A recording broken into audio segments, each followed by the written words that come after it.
Alors, bonsoir à tous. Comme promis, on va parler ce soir de l'ouverture d'esprit. Donc, toujours sur les enseignements du Rav Uri Cherki, pardon.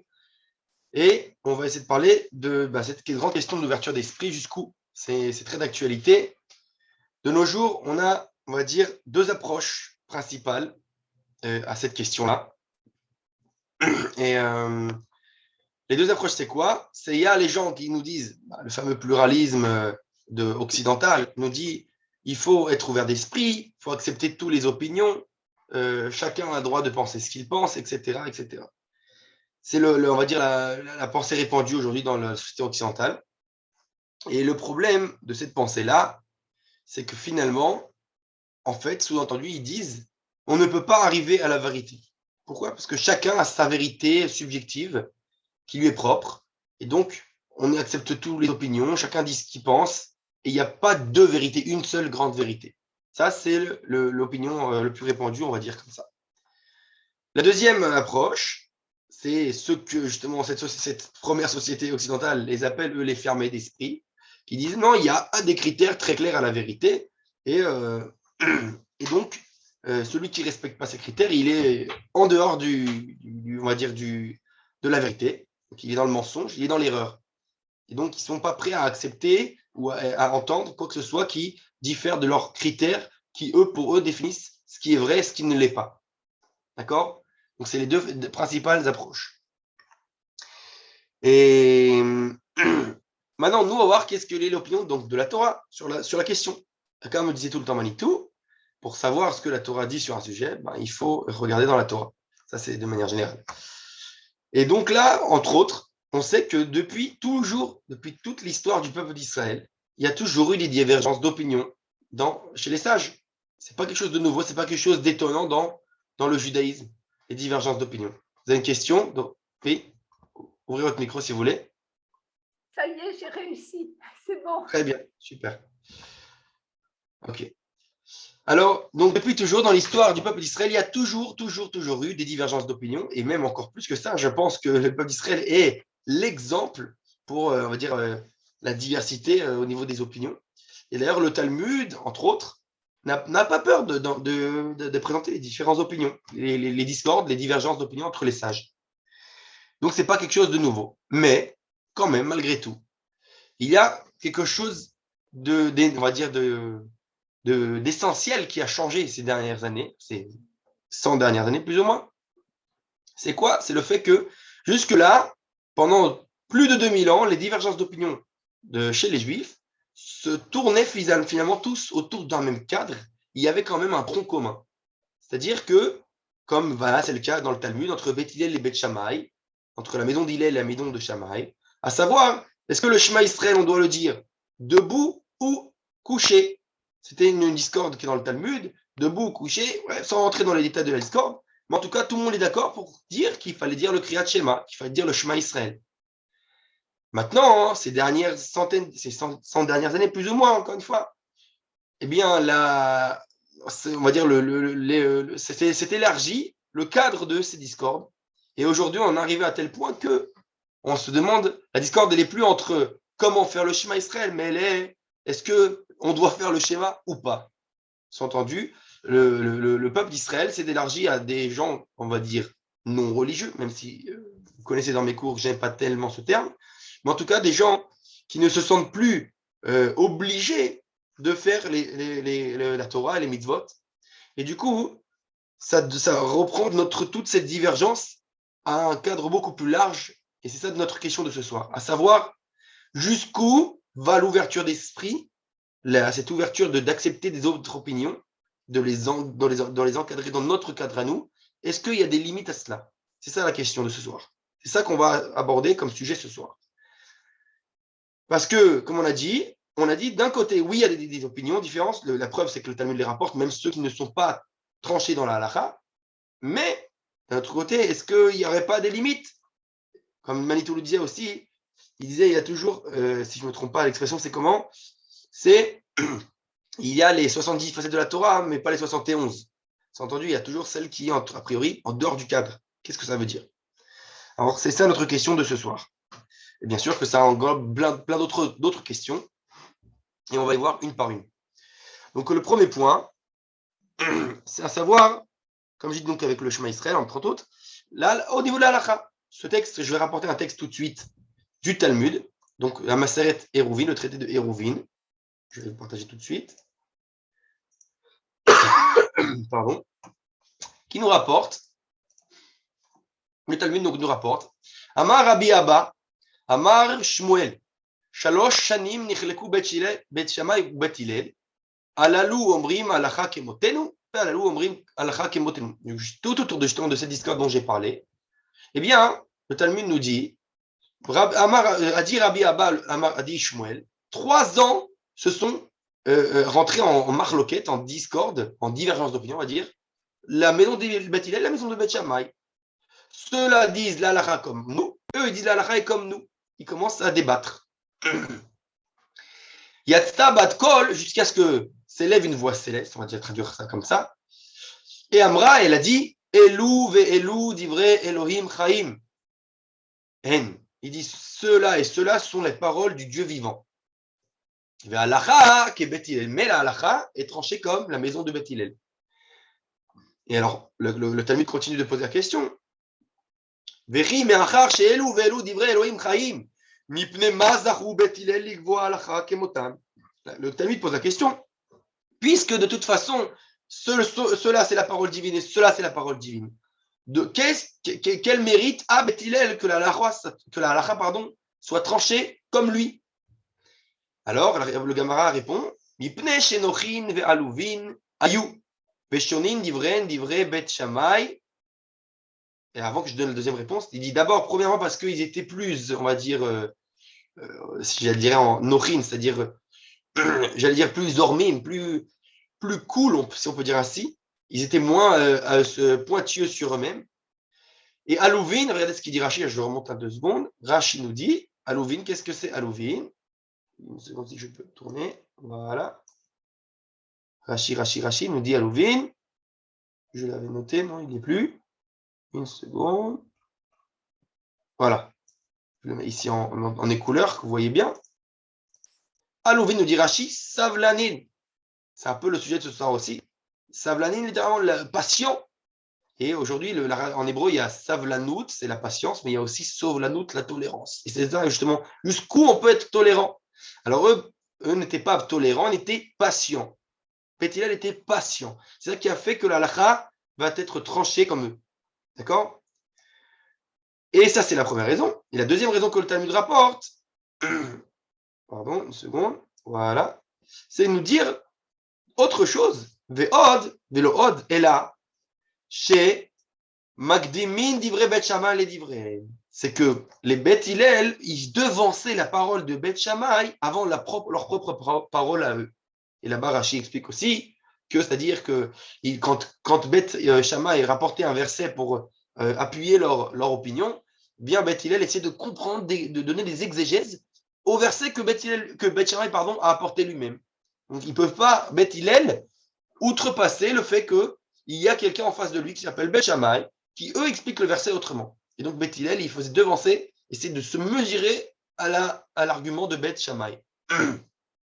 Qu'est-ce qu'on apprend de là? Donc, comme je dis déjà, le grand principe, divrei Elou ve'Elou, Elohim Chaim. C'est-à-dire que de là, déjà, première chose, on apprend, pardon une seconde, de là, on apprend que 2 choses. Première chose, que les deux sont les paroles du Dieu vivant. Donc, ça veut dire que le Dieu vivant se dévoile dans la diversité, dans différentes opinions. D'accord? C'est première chose. Et deuxième chose, malgré tout, dans la halakha, qu'elle doit être tranchée dans la réalité, on est obligé de trancher comme un chemin. Et ce chemin, en général, on va opter plus pour l'opinion qui a plus de, à Louvin, on a dit qui a plus de patience, qui est plus patient envers autrui. Et il faut on va essayer d'approfondir pourquoi. Pourquoi c'est tellement important. Ça, c'est à la fin, peut-être que je rapporterai le pourquoi. D'accord? Donc ça, c'est pour l'instant. Maintenant, la question que, comme j'ai dit, que j'ai posée, on va se la poser maintenant qu'on a compris que cette phrase de Elou ve'Elou divrei Elohim Chaim, que ces paroles sont les paroles du Dieu vivant. C'est la question, est-ce qu'on peut dire ça de toute opinion? Puisque le Talmud nous dit entre la divergence entre Bet Hillel et Bet Shammai, c'est vrai. Les deux sont le dévoilement de la parole divine. Est-ce qu'on peut dire ça d'aujourd'hui? On a dit avec les discordes qui sont dévoilés, mais bien plus loin encore, avec toutes les opinions qui existent aujourd'hui, que ce soit toutes sortes de choses, en passant par, je ne sais pas moi, les verts, les écolos, la gauche, la droite, tout ça, toutes ces opinions-là, les féministes, etc., etc. Est-ce que de toute opinion, on peut dire, lui aussi dévoile la parole du Dieu vivant? Est-ce que c'est légitime? C'est ça la question. Où est la limite? Et alors le Rav Kook, bien sûr, alors là, je n'ai pas rapporté le texte du Rav Kook en question, mais parce qu'il est très connu, et on l'a vu déjà plusieurs fois dans d'autres cours, le fait que le Rav Kook, dans une piska de Oroth, il rapporte à la piska Yudret, donc 18, il rapporte là-bas le fait qu'il y a 3 forces dans le peuple d'Israël. Il les résume en 3, alors je vais faire très brièvement pour qu'on comprenne l'idée principale que le Rav Kook veut nous dire, qui sont le Kodesh, c'est-à-dire le saint, littéralement, c'est, on va dire, le côté religieux, les religieux, on va dire dans le langage de nos jours. Le Léoumi, le nationaliste, celui, on va dire, dans le langage d'aujourd'hui, la droite, on va dire droite sans le côté religieux, le côté national. Et il appelle ça le libéral, on va dire dans le langage d'aujourd'hui, le gauche, celui qui est universel, on va dire cosmopolite et compagnie. Et Dieu Rav Kook là-bas, que le peuple d'Israël a besoin des 3. Mais il y a toute une dynamique entre ces 3 forces-là. Chacun tend à prendre, on va dire, toutes les forces de son côté. Chacun tire la couverture, comme on peut dire. Et il dit, le Rav Kook, c'est important. Il y a même une haine un peu entre les 3 camps, une sorte de haine, comment dire, d'opposition. Et il dit, il y a une bénédiction qui se dévoile à travers cette opposition. C'est quoi? Parce que le fait que chacun est sûr que toute la vérité est chez lui, dans son camp à lui, eh bien, ça va lui permettre de s'adonner comme il se doit à sa vocation à lui. Et il dit, mais dans l'absolu, il faudrait arriver à la synthèse, la vérité, comme on dit, de ce que le Rav Kook essaie de faire dans sa Torah, de montrer la synthèse d'entre tous les courants et montrer que la Torah est à la fois le côté religieux, à la fois nationaliste et à la fois universaliste. Donc, il faut montrer la synthèse. J'expliquerai vers la fin, bien sûr, comment on fait ça concrètement. Mais en tout cas, c'est l'idée là. Le Rav Kook, il dit, cette haine, elle porte ses fruits, elle permet aux cosmopolites d'être 100% cosmopolites, si on peut dire ainsi, c'est plutôt universel, ça c'est une autre question. Et ça permet à celui qui va être national d'être 100% national, de s'adonner à la nation d'Israël. Et celui qui est religieux de s'adonner à la Torah à mitzvot à 100%. Et donc chacun va faire à son prisme à lui, comme il se doit, puisqu'il ne reconnaît pas la vérité qu'il y a chez l'autre. Donc il s'aborde tout entier à sa vérité à lui. Ça, c'est l'avantage. Et comme on a dit, au final, il faut aborder, il faut aspirer à l'unité.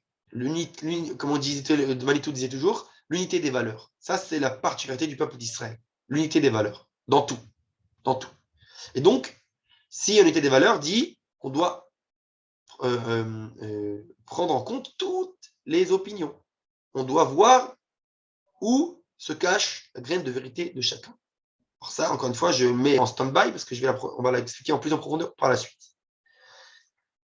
Autre question, c'est que, comme on a dit à l'halakha, c'est une halakha. Il faut trancher. On ne peut pas nous dire tu fais comme ça ou comme si. Non, il faut une loi fixe et claire. Qu'est-ce que je fais concrètement? Halakha les maaseh. Et donc, comment on peut expliquer, comment on peut admettre que plusieurs opinions dévoilent la vérité, cette parole divine, pour la halakha? Et en fait, le Ritva, il explique une explication très on va dire, étonnante, en nous disant que c'est important qu'il y ait les 49 degrés pour interdire, les 49 degrés pour purifier ou pour impurifier. C'est pourquoi c'est tous, et souvent c'est ça dans le cas dans le Talmud, même les opinions, comme on a dit tout à l'heure, qui sont repoussées dans la halakha, ils sont quand même mentionnés et ils sont rappelés. Pourquoi? Parce qu'il dit le Ritva, c'est pour que les sages de chaque génération, comme la halakha c'est quelque chose à la base de dynamique, puissent à chaque fois remettre en question. Bien, on repose selon la réalité, la nouvelle réalité qui nous entoure. Comment maintenant prendre ces règles qu'on a reçues dans la halakha et comment les adapter à la réalité qui nous entoure. Et donc parfois on va devoir trancher comme telle ou telle raison. Parfois l'inverse, et ainsi de suite. Ce sont les sages, avec leurs yeux, on va dire, qui vont synthétiser tout cela, essayer de trancher chaque fois comme l'une ou l'autre des opinions selon la réalité qui nous entoure. D'accord? Alors ça, c'est un sujet à part en soi, pardon, et qu'on pourrait développer. Il y a énormément d'épreuves à l'appui. Maintenant, et donc, j'en reviens à la question, est-ce que chaque opinion est légitime? Si on nous dit alors, voilà, tu vas dire à chaque fois, il y a une légitimité à chaque opinion, est-ce que tu vas tout le temps dévoiler qu'elle est nécessaire à telle ou telle circonstance? Et alors, c'est évident, par exemple, au jour d'aujourd'hui, pour répondre un peu à la question de la légitimité de chaque opinion, que chacun aujourd'hui admettra que, par exemple, on va prendre un exemple assez extrême, que on ne pourra pas admettre qu'on puisse faire une loi qui autorise le port d'armes aux enfants, par exemple. Tout le monde est conscient que c'est complètement absurde et que c'est sûr que ce serait une grave erreur de faire une telle chose. Alors, donc, ça prouve bien qu'il y a des limites, qu'on peut pas, tout n'est pas légitime. Déjà, il y a des opinions qui sont claires et nettes, qui sont la limite à ne pas franchir. Il y a des choses que tout le monde est d'accord. Et d'ailleurs, il ne faut pas oublier que justement, c'est ça, nous dit le Rav, qui va permettre de juger la moralité d'une civilisation, d'une société. C'est-à-dire, plus une société a une capacité à se mettre des limites dans ce qui est légitime et ne l'est pas, plus ça va prouver à quel point cette société est morale. C'est ça la chose. Et donc, plus une société est inversement permissive, on dit en français, je crois, eh bien, ça veut dire que moins elle est morale, puisqu'elle permet trop.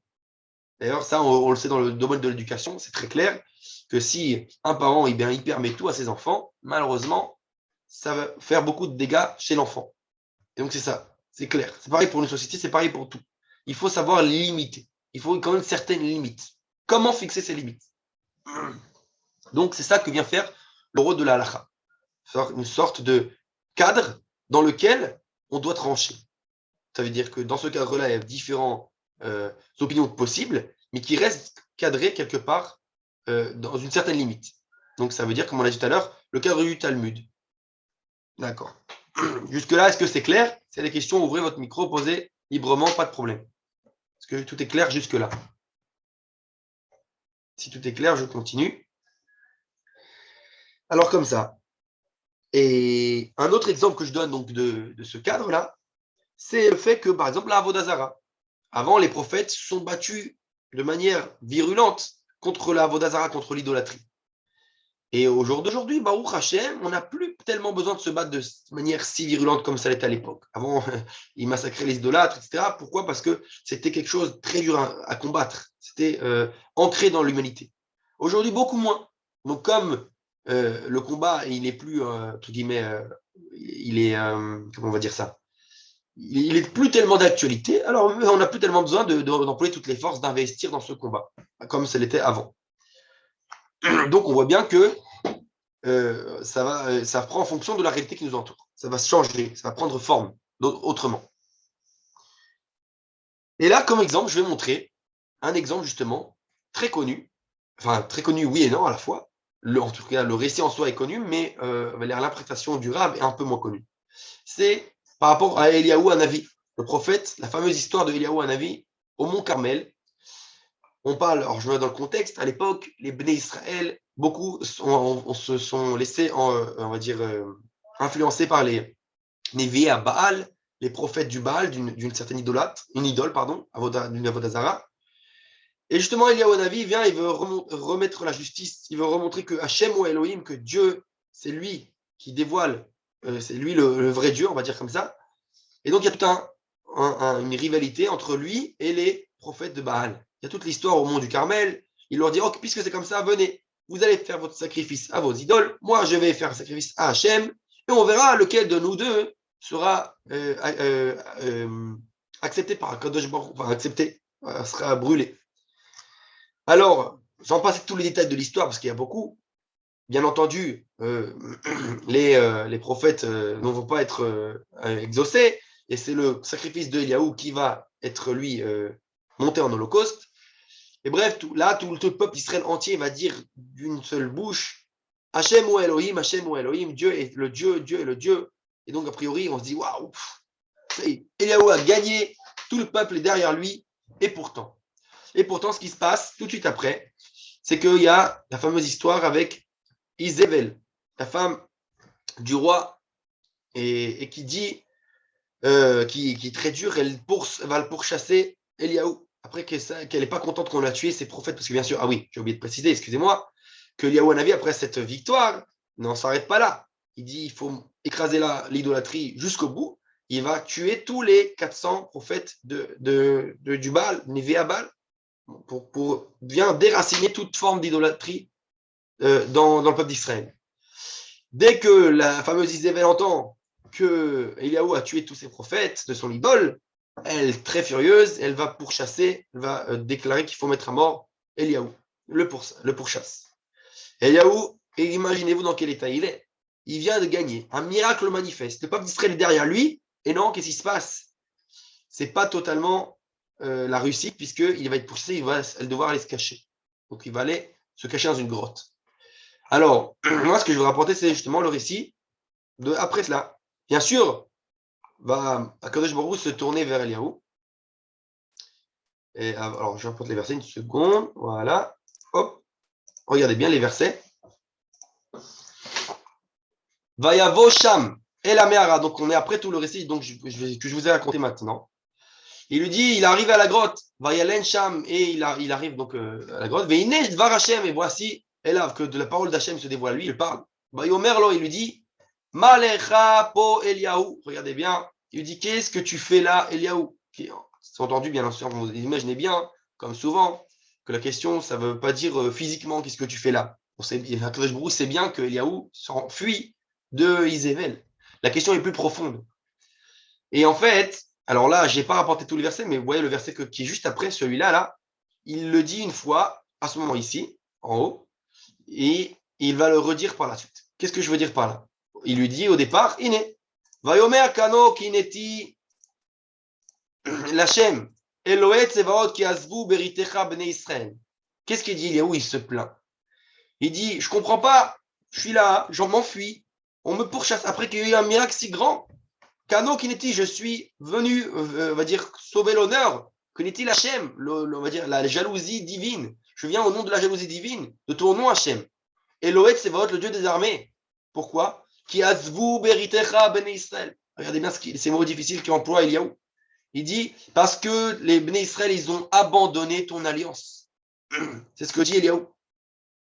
Et mesberotera arasu, tes autels, A-U-T-E-L, ils ont détruit. Neviecha argu, et ils veulent tuer, littéralement, et ils ont tué tes prophètes. Ils s'entendent qu'ils veulent le tuer lui aussi. Becharev, à l'épée. Vaïvater, ani levadi, vaïvakesh et nafshi, les cartas, bien sûr, qu'ils ont tué d'autres prophètes avant aussi.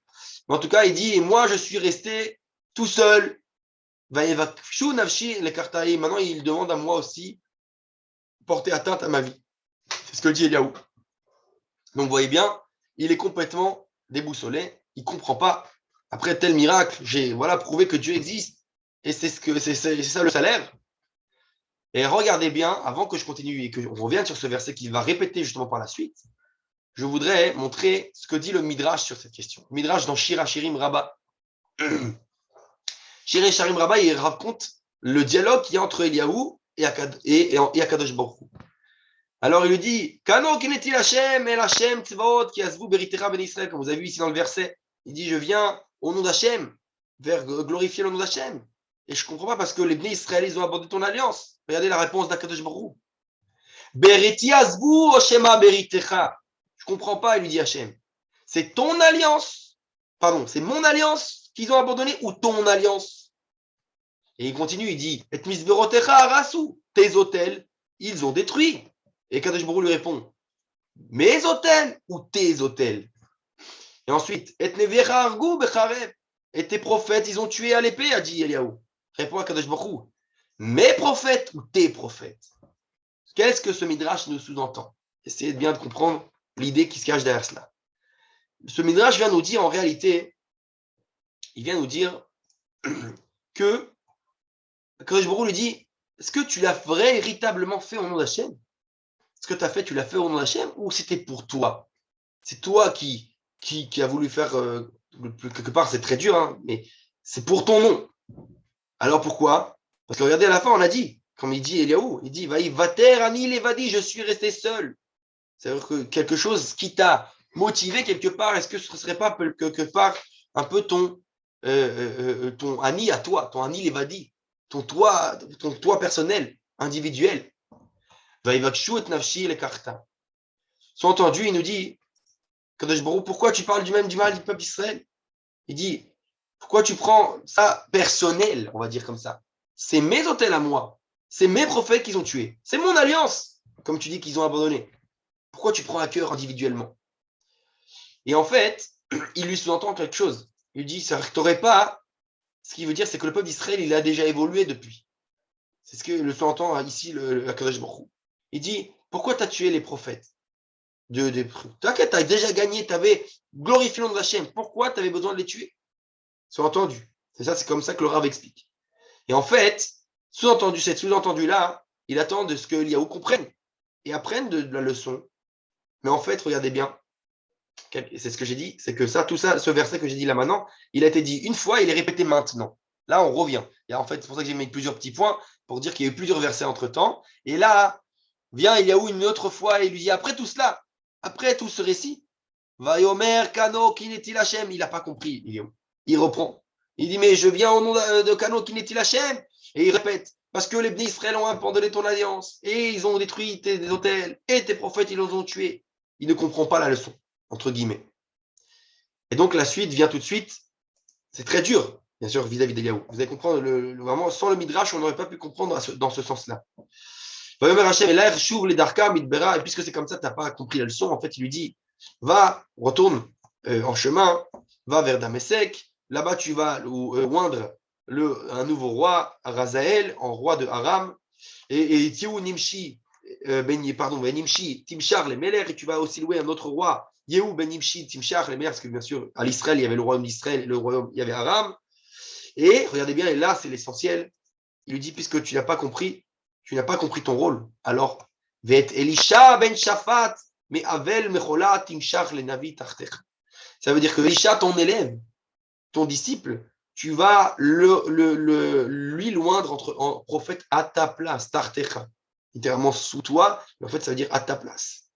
Ça veut dire que comme tu n'as plus compris, tu n'as plus rien à faire, tu as perdu tes fonctions, Eliaou, tu vas être remplacé. Tu vas aller là maintenant oindre Elisha à ta place.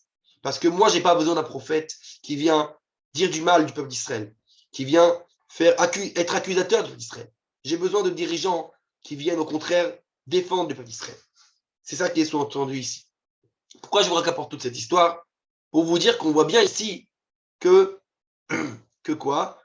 le comportement d'Eliaou, c'était peut-être bon à une certaine époque, qu'il fallait se battre de manière très dure, de manière rigoureuse face à l'idolâtrie, à l'Avodazara. Mais apparemment, il y a une époque où il faut savoir comprendre les tournants de l'histoire et dire que c'est plus adapté aujourd'hui. C'est ce que sous-entend Kadosh Baruch ici à Eliaou. C'est plus possible. Il faut quelqu'un, un dirigeant, un prophète, qui soit lié à la réalité.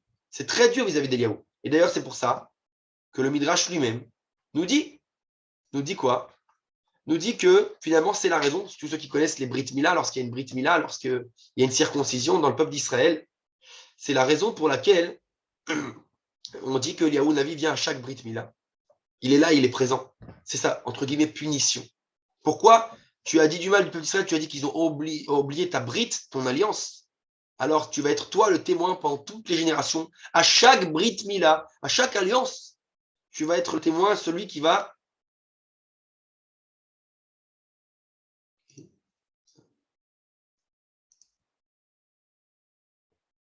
Qu'est-ce qui se passe? Ok.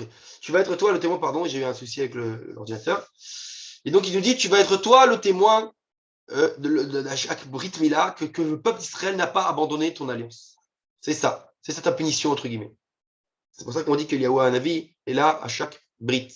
Pour être lui, le témoin que le peuple d'Israël a gardé la Brit pendant toutes les générations. Donc, après avoir dit ces paroles difficiles vis-à-vis d'Eliaou, on comprend bien qu'il faut savoir aussi s'adapter à la génération. Il faut savoir comprendre que ce qui était peut-être adapté à une certaine génération ne l'est plus à une autre génération. Il faut savoir avoir les yeux, comme on dit, pour pouvoir distinguer les tournants de l'histoire. Donc ça, c'est un point archi important. Maintenant que j'ai touché les deux premiers points, j'en arrive au troisième point. Le troisième point, comme j'ai dit, de nos jours, justement, vis-à-vis de l'ouverture d'esprit, de certaines opinions qui seraient a priori en dehors de ce fameux cadre dont on a parlé, comment réagir vis-à-vis de ces opinions qu'on devrait repousser par l'alcha, repousser même par le cadre, qui ne sont même pas à rentrer dans le cadre d'un Beth Midrash ou quoi que ce soit d'autre, dans le cadre de la Torah. Comment réagir face à ces opinions-là? C'est la question. Alors, on ne peut plus aujourd'hui repousser certaines opinions avec la force, comme c'était le cas justement à une certaine époque peut-être. Aujourd'hui, ça ne marche plus. C'est plus reçu par les sociétés. On ne peut plus repousser des gens comme ça par la force. C'est plus, on va dire, moral de réagir de telle manière. Alors, qu'est-ce qu'il nous reste à faire? Alors, il y a ici deux possibilités. La première, la classique, c'est tout simplement de convaincre, prouver à l'autre qu'il a tort par des arguments, en discutant. C'est la première possibilité. Mais le problème, lorsqu'on va envisager une telle possibilité, c'est que malheureusement, ça ne va pas marcher souvent. C'est-à-dire quand quelqu'un est il a son opinion, il a ses idées, on ne pourra pas véritablement le convaincre si lui, il n'est pas prêt à entendre, à écouter. Il est persuadé de sa vérité. Preuve est, par exemple, l'exemple que j'apporte ici, le communisme. L'histoire a déjà prouvé, on pourrait prouver par des arguments très simples, comment le communisme est un échec total.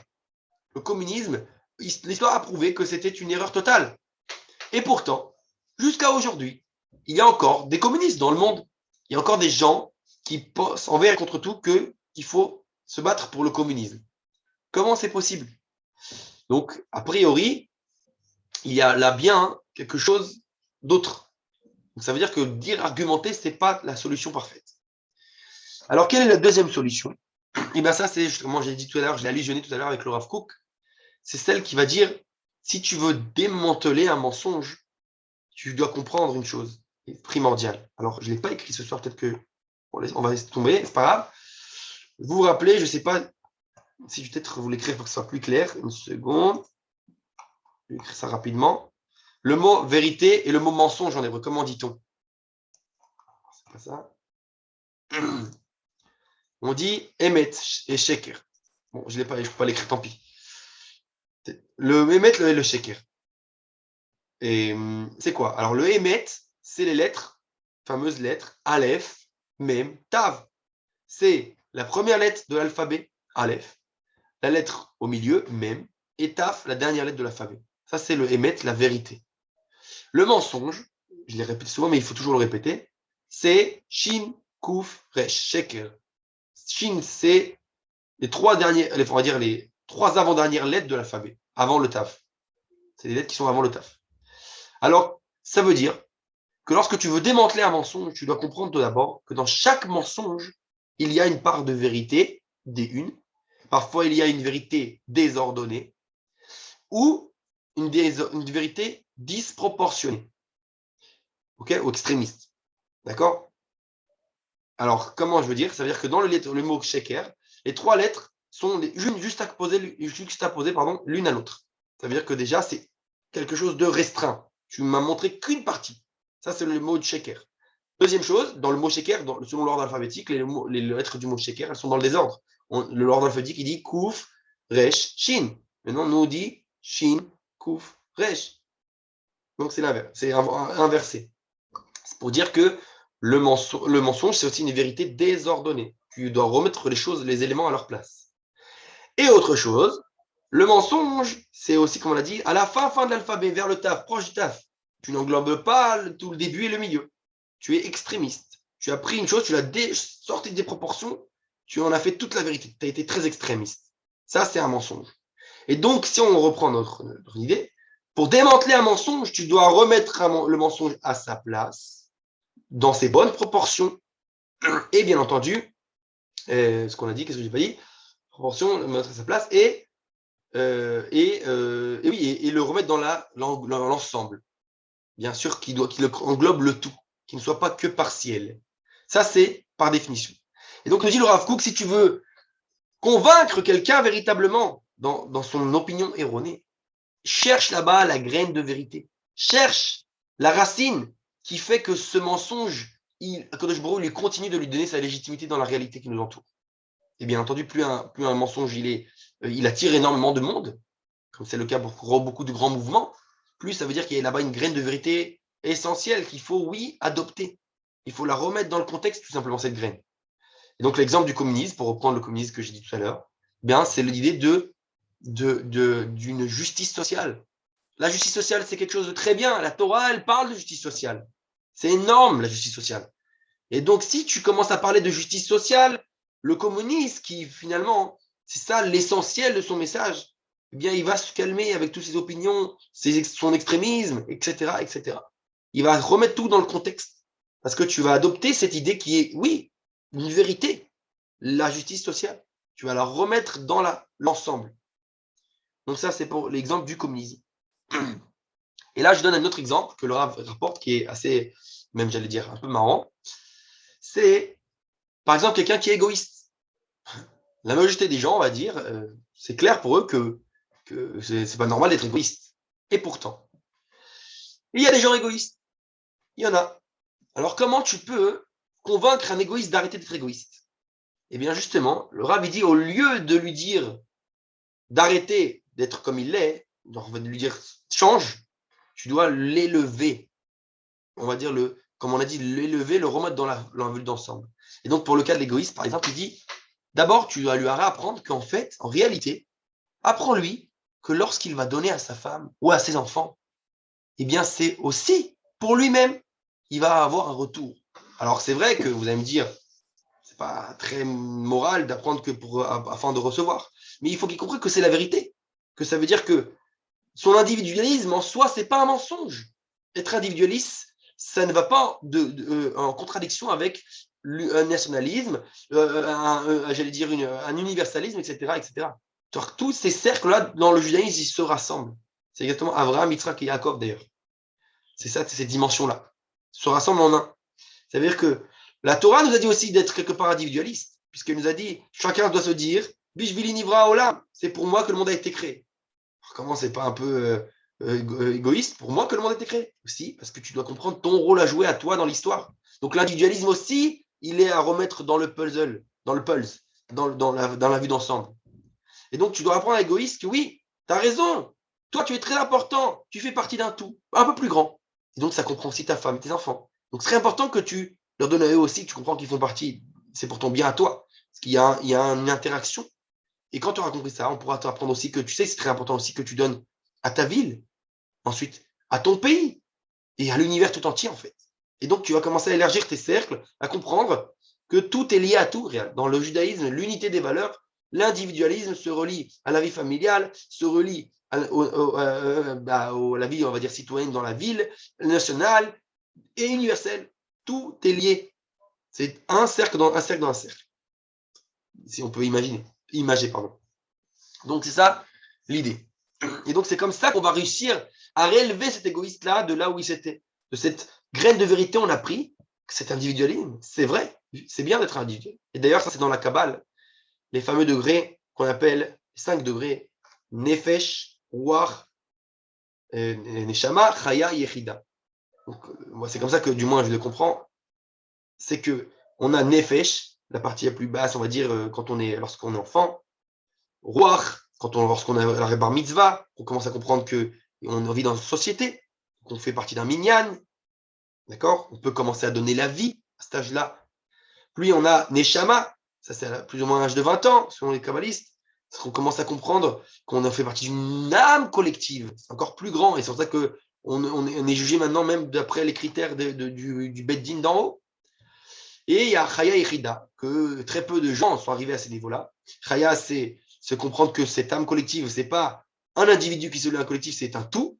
Et la Yechida, ça vient de Yichud.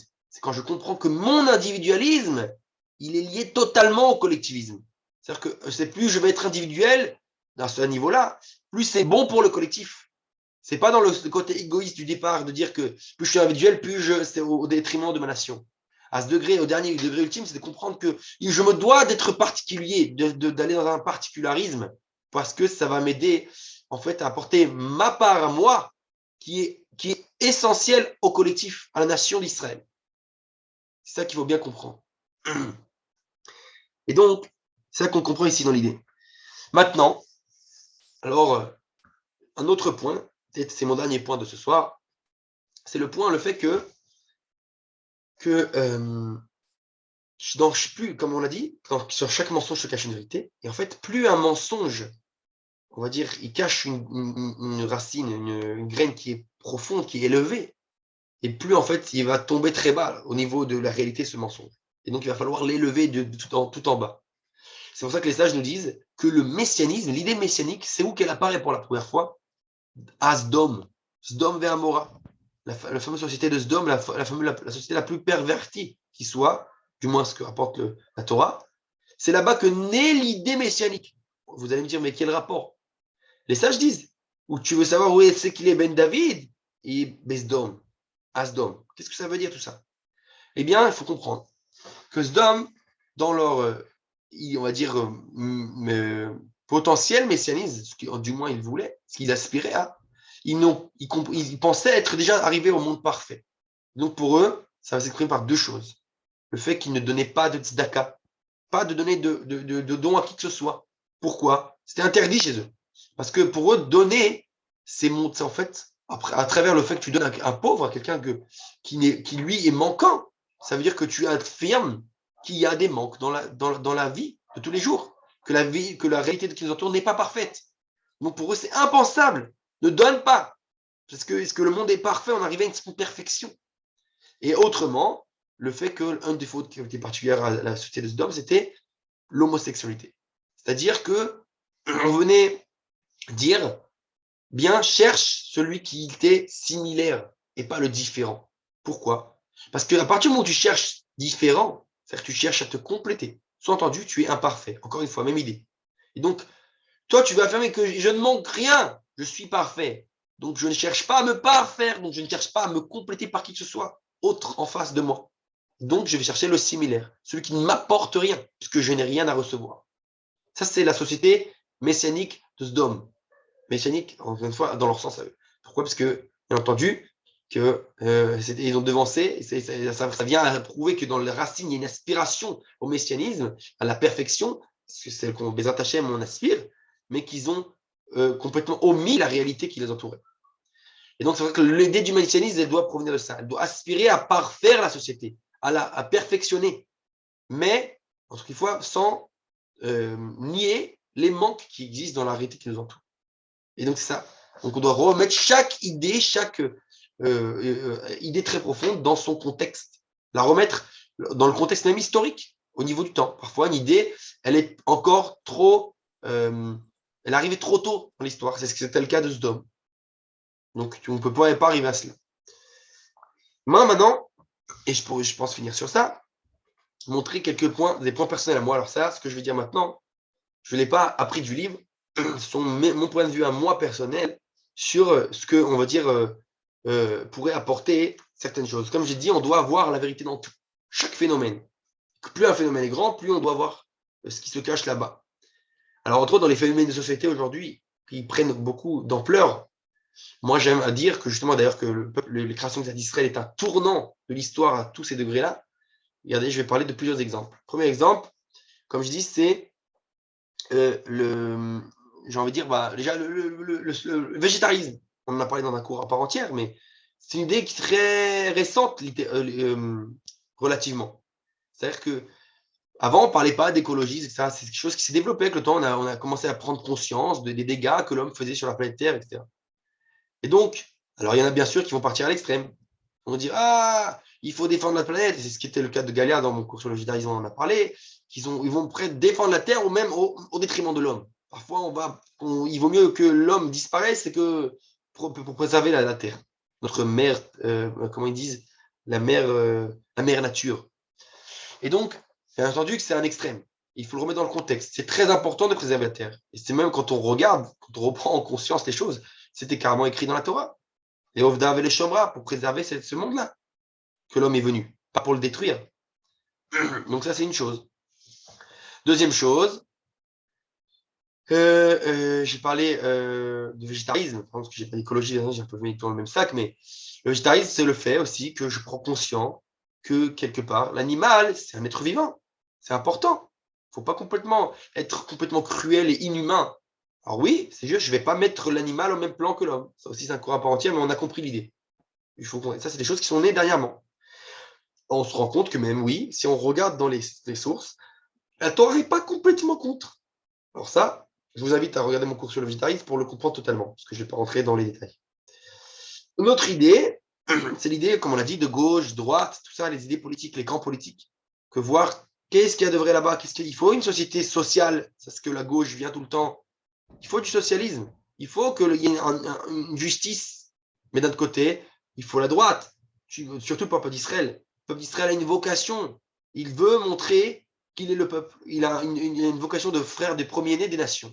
Et donc ça ne peut se jouer que s'il comprend la différence qu'il y a entre lui et les autres nations. Qu'on ne peut pas se mélanger totalement avec les nations. Pas par racisme, pardon, mais au contraire parce que, c'est comme on a dit souvent, tu ne peux pas donner à l'autre quelque chose si toi tu n'es pas conscient de ce que toi tu n'as mais que l'autre n'a pas. Tu dois d'abord avoir conscience qu'est-ce que tu es, qu'est-ce que tu as, que l'autre n'a pas pour pouvoir ensuite donner. Et c'est ça le peuple d'Israël. Pour comprendre cette vocation que de Or la Goïm, de lumière pour les nations, Israël doit d'abord comprendre quelle est cette lumière qui est en lui, quel est son rôle, quelle est sa vocation. Ensuite, l'histoire de fameux religieux, non religieux, comme on avait dit, ça c'est, je vous invite à voir mes cours sur l'athéisme. Qu'est-ce que l'athéisme vient apporter? C'est ce que dit le Rav Kook, qui vient apporter, approfondir la Emouna. Jusque-là, on avait une Emouna comme ça, petite. Et donc, d'un coup, vient naître un mouvement athéiste qui vient nous faire remettre tout en question. Et à travers le fait qu'on va remettre tout en question, ça va nous permettre d'approfondir notre Emouna, de comprendre, d'aller beaucoup plus loin que ce qu'on aurait pu aller, on va dire, sans cette remise en question par les athées. Et un autre exemple, et comme je dis, tous ces mouvements-là ont subi un changement depuis les créations de l'État d'Israël, d'un extrême à un autre. Si le majorité du peuple d'Israël dans son ensemble était avant religieux, eh bien aujourd'hui, non, etc., etc. Il y a tout un mouvement. Et un autre exemple, le féminisme. Pendant 2000 ans, il faut dire les faits accomplis, on va dire que l'humanité était plus ou moins machiste. La femme était très déconsidérée. Et donc, il a fallu des changements. Tout d'un coup, on va à l'extrême opposé, on va au féminisme. Depuis, donc, on a dit, entre autres, je sais que si je ne me trompe pas, le droit de vote des femmes, c'était en 1944, si je ne me trompe pas. Je ne veux pas dire de bêtises. En tout cas, ou 45, je ne sais plus. En tout cas, c'est en fait que tout d'un coup, le monde a commencé à pousser au féminisme. C'est un extrême parce que les gens parfois vont féminiser à l'extrême, comme on a dit ça. Je vous invite à d'autres cours sur la vie de couple, à savoir que la femme, c'est pas une question de supériorité ou d'infériorité, c'est une question de complémentarité. Comprendre qu'est-ce que la femme n'a que l'homme n'a pas et inversement. Il y a une complémentarité. Et donc, dans la société d'aujourd'hui, on veut tellement mettre la femme sur le podium que on veut la transformer en homme finalement. On oublie la particularité qu'il y a chez la femme. Et inversement, chez les machistes, qui était le cas pendant 2000 ans, on ne prend pas en considération du tout la femme. Et donc, on a besoin de ces deux extrêmes, 2000 ans, pas 70 ans de notre extrême, pour remettre tous les pendules à l'heure, comme on dit. Donc, il faut revenir à cet équilibre, l'harmonie. Et ça, c'est ce fait qu'on a ce regard-là. C'est du regard de la Torah du Rav Kook qui va nous dire il faut remettre tout dans la synthèse. Thèse, antithèse, synthèse. Il faut savoir voir cette vision qui unifie les valeurs. Ça, c'est le judaïsme. Manitou le disait clairement. L'islam a une part de vérité avec son djinn, et le christianisme avec son chesed, avec sa bonté. Mais le judaïsme, c'est les deux. C'est Abraham et Yitzhak qui se synthétisent chez Yaakov, chez Israël. C'est ça la finalité. L'unité des valeurs. C'est ça que le judaïsme. Donc, quand on parle d'ouverture d'esprit, oui, il faut être ouvert d'esprit. Il faut entendre du moins. On n'est pas obligé de les accepter. On a dit on a nos limites. Maintenant, on va savoir celles qui sont en dehors du cadre, comme on a dit, des 70 facettes de la Torah. Comment, quelque part, on peut quand même prendre leurs graines de vérité pour les rentrer.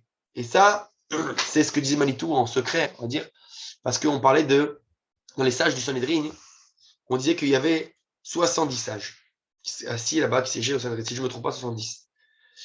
Il en fallait, techniquement, alors si je fais bien mon calcul, 12 pour chaque tribu. Si je ne me trompe pas, ça fait ça, oui, 12. Non, pardon. Non, je me suis trompé. Bref, en tout cas, il fallait que ça arrivait. Si on arrive au nombre de 70, il y aura forcément 2 tribus qui manquera un représentant. Pourquoi sinon il faudrait 72? Et donc, il nous disait le Rav Manitou, il disait que c'est la notion comment il s'appelle, Eldad et Medad dans la Torah. Eldad et Medad, c'est ceux justement qui prophétisent en dehors du camp, que Joshua est étonné, et qu'il vient apporter une valeur. Eldad et Medad, on enlève le El et le Mi-El, qui est Dieu, ça nous laisse Dad. Cette valeur-là, qui vient, sont les Dad littéralement en hébreu, c'est les saints, S-E-I-N. C'est-à-dire, sont ceux qui viennent apporter une autre facette. Donc, c'est celle qui est en dehors du Sanhedrin, mais qui a plus quand on approfondit. C'est cette facette-là qu'on va découvrir lorsqu'on va prendre en considération certaines opinions qui sont en dehors du cadre des 70, en dehors du cadre, on va dire, de la Torah netto, si on peut dire ainsi, mais qui, malgré tout, dévoile une facette. Cette facette de la Kabbale, donc du Dad, du saint, du divin. C'est-à-dire qu'une facette cachée.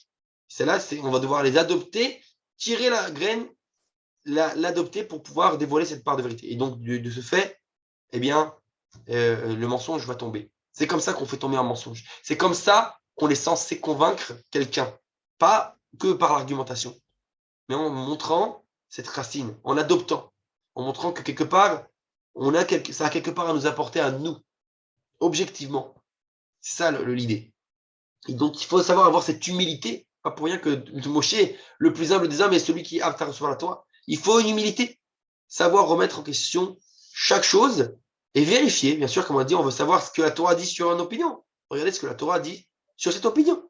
Et donc, si tout d'un coup, il y a un nouveau courant qui apparaît, venez, on vérifie nos sources, ce qu'on a reçu de nos sages, notre tradition. Si vraiment, vraiment, cette opinion, il n'y a rien à en tirer. Si vraiment les sages ont dit le contraire, ou alors peut-être, tout d'un coup, ça va nous dévoiler quelque chose que vraiment c'était. Les sages nous l'ont dit, mais on n'a tout simplement pas fait attention. On n'avait pas vu cette facette-là. C'est ça tout le travail de la tolérance, si on peut dire, de l'ouverture d'esprit. Donc, ça veut dire qu'on n'est pas obligé de tolérer, d'accepter concrètement au niveau de l'acte l'opinion, mais on est obligé de le prendre en considération. On est obligé de, quelque part, d'apprendre de lui, d'apprendre quelque chose, même si ce n'est pas au niveau du concret toujours. Mais c'est au niveau d'adopter au niveau idée quelque chose, une profondeur, une lumière. J'espère que j'ai été assez clair. Est-ce qu'il y a des questions? Ouvrez vos micros librement, posez vos questions. S'il y a des questions. N'ayez pas honte, vraiment. La Torah, ça doit être vivant. Il faut qu'il y ait une dynamique. Pas de questions? Vous pouvez ouvrir votre micro par le chat. Pas de souci. Une question? C'était là peut-être? Oui. Allez-y. Lorsque vous avez parlé que avant c'était les Juifs qui étaient vraiment très religieux, ensuite ça a été les non-Juifs, et qu'il faut revenir au centre. C'est ce que vous avez dit tout à l'heure, non? C'est pas exactement ce que j'ai dit, non. J'ai juste dit que le peuple d'Israël, j'ai parlé du peuple d'Israël, je suis content en disant que l'ensemble du peuple d'Israël était majoritairement religieux pendant 2000 ans en exil, et que ces 100 dernières années, plus ou moins, bien entendu, eh bien, il a opté plus vers l'athéisme. C'est-à-dire que la majorité du peuple d'Israël aujourd'hui est athée. Oui. C'est un fait. Voilà, c'est ça que j'ai dit. Mais quelle est justement la racine qui a fait qu'il y a eu ce basculement?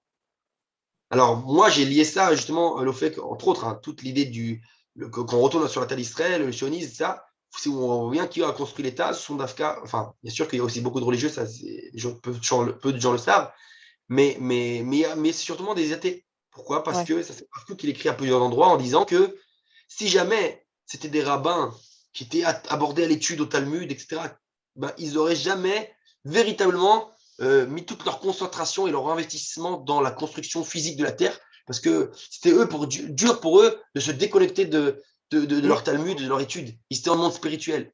Donc il a fallu des gens qui, pour eux, la Torah n'est peu importante, donc qui sont les générations qui ont commencé à rejeter un peu la Torah, qu'eux, ils vont se mettre à donner totalement à la terre, totalement au physique, à la construction physique, et donc ils vont faire ça comme il faut. Et donc, finalement, après, ça va, c'est comme on a dit, thèse, antithèse, synthèse, ça va se synthétiser au fur et à mesure. Eux vont commencer à comprendre l'importance de la construction physique, et eux vont commencer à comprendre l'importance aussi des valeurs, du spirituel, des degrés plus profonds. C'est ça l'idée. Exactement. Et donc, ça se passe à tous les degrés, dans tous ces phénomènes, ce qu'on va dire hegeliens, Hegel disait justement, la dialectique de Hegel qui dit thèse, antithèse, synthèse. Ouais. À tous les domaines, il y a ce courant qui se fait naturellement. J'en ai donné quelques exemples là maintenant, mais on en aurait encore plein d'autres. Ah On peut voir oui, ça sur beaucoup de plans. tout à fait. En tout cas, votre cours était très intéressant. Merci beaucoup. Je pense avoir terminé. S'il n'y a pas d'autres questions, sinon on se rejoint. Alors la semaine prochaine, il y a quelque chose? Non, donc a priori la semaine prochaine pour la suite. Le cours suivant, normalement, alors, je regarde ce que j'ai prévu. Le cours suivant, ça va être sur Bikoret Amikra, la critique biblique. La critique biblique, ça va être le prochain cours. On va parler justement de cette critique biblique. Comme quoi, justement, dans le même, sur la suite de ce que je viens de dire, comme quoi la critique biblique, on peut dire simplement, oui, c'est complètement faux, il se trompe la critique biblique. Mais quand on approfondit, on peut comprendre qu'est-ce que nous, on peut malgré tout en tirer de cette critique biblique. Qu'est-ce que ça vient nous apporter à nous? Parce que ça, c'est avec les yeux, comme dire la Torah profonde du Rav Kook, donc les yeux en fait divins, voir que malgré tout, ok, c'est un mensonge, mais ce mensonge dévoile une part de vérité. Quelle est cette part de vérité? Ça, c'est ce qu'on va voir Zat la semaine prochaine, si Dieu nous le permet, sur la critique biblique. Même heure, mais même jour. Voilà. Merci pour la gabode. Merci. Bonsoir à tous, à la semaine prochaine, mais Zat Hashem.